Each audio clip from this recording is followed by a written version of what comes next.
うわあああうわあ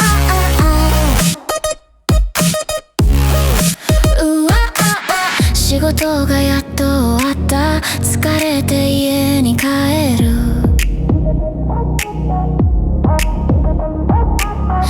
冷たい水を飲む。少し休んでから始める。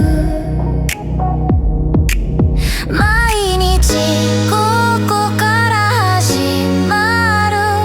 終わってから休む。出してから入れる。始まってから始める。やっと終わる。やめないで続けて。毎朝は早く起きる。ご飯を食べて学校に行く。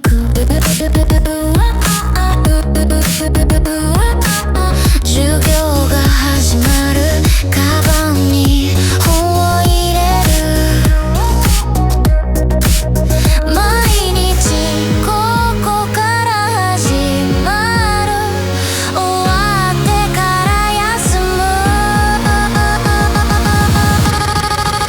出してから入れる。始まってから始める。やっと終わる。やめないで続けて。仕事をやめない。勉強を続ける。毎日少しやっとわかる。出してから入れる。